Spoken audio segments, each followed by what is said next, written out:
Thanks to all of you for being here. I think I'll direct this to Dr. Fauci, but I welcome everybody's answer. I just want to go through what we do know. We've heard a lot about what we don't know. So here are the things that we do know, okay?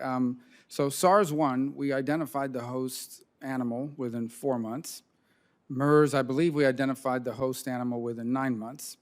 It's now been 15 and a half, 16 months. We've still not seen, and China's not produced any evidence of the host animal that transmitted COVID-19 to a human.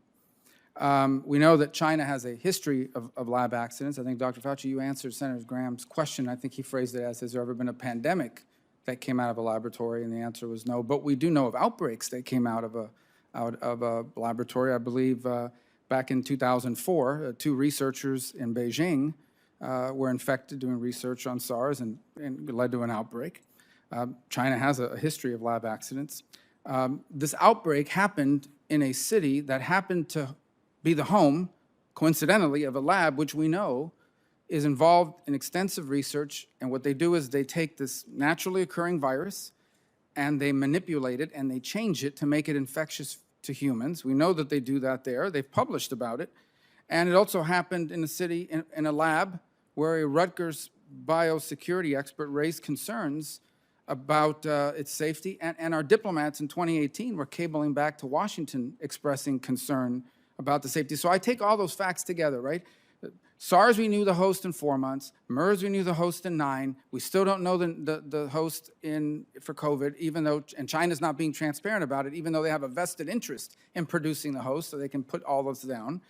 In a lab that we know is involved in changing viruses synthetically so that they become infectious for humans, in a lab that diplomats have told us is unsafe, in a country that had a history of lab leaks, and by the way, in a virus that we know can be synthetically created because the Swiss did it. The Swiss created an exact replica of this virus in the lab for purposes of answering it. All of these facts were available to us last April. Why? I'll start with Dr. Fauci. Why did you dismiss the lab leak theory as credible? I have always said that the high likelihood is that this is a natural occurrence. I didn't dismiss anything. I just said it's a high likelihood that this is a natural occurrence from the environment of an animal reservoir that we have not yet identified.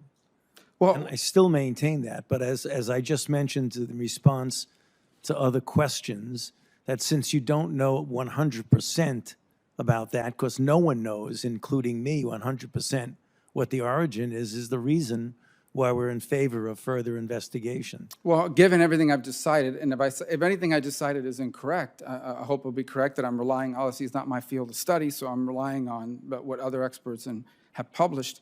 What is the basis for this what is the basis for the conclusion that it is likelier to have been naturally occurring than a lab accident? I asked a specific question to the Director of National Intelligence, and how I posed it is it not true that it is the assessment that they are equally likely based on our information that we have? So as I outline all of these things here, is she wrong when she answered me yes? And based on everything I've just cited, what is it that we're basing the higher likelihood of naturally occurring? Is it simply because that's all we've ever seen in the past? Well, we have historical experience that happened with SARS-CoV-1.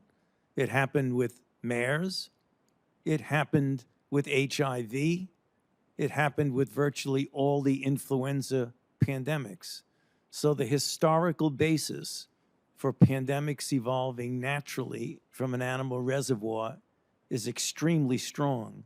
And it's for that reason that we felt that something similar like this has a much higher likelihood.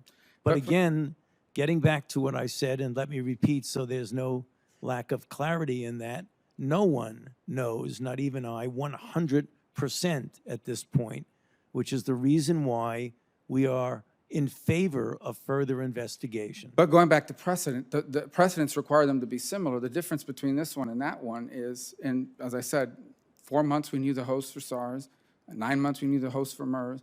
China has all the incentive in the world to produce this host and hasn't done so. And then you add up all these other things. I mean, is it just a coincidence that happened in the city that's doing this kind of research, which, by the way, is controversial? I know you and others have been supportive of it, but it's controversial. It's not widely accepted as good. My whole point is there are people out there who had Facebook posts taken down, were called kooks, conspiracy theorists, for saying publicly a year ago what we now say may be possible. And I think those people deserve an apology at a minimum. Thank you.